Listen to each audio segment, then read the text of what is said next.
'Twas the night before finals when all through the place, all the students were busy with fatigue on their face.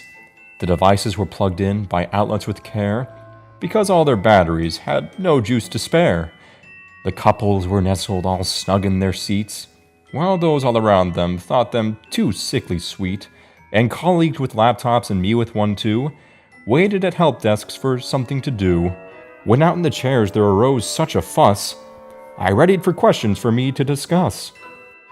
I opened my windows, for no Mac had I, brought up a few libguides and hoped to reply.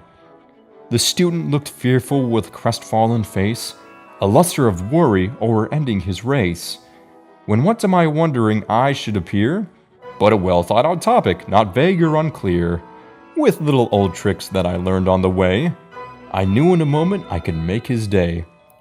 So anxiously waiting to see Christmas break, he asked me the steps that he thought he should take. Use EBSCO and ProQuest and Redux and Oxford, or Emerald or Wiley or Ovid and JSTOR.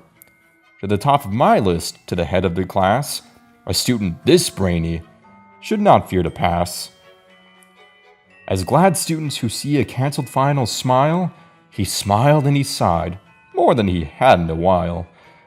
So off to his seat he then calmly went back, for sources his paper had nothing to lack.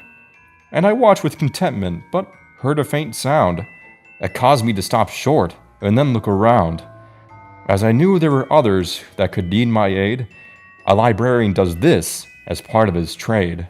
She was wondering how quickly we could get a book that we didn't have, though she did take a look. I talked about borrowing from a nearby place. It gave her some peace and a smile on her face. Her eyes, how they twinkled when hearing that choice. It strengthened and lifted and gave back her voice.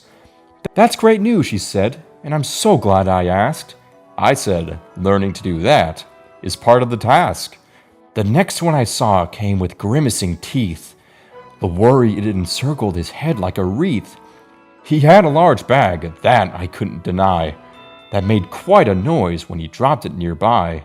He'd not started, he said, he just got behind, and he feared that his grades were in, well, quite a bind.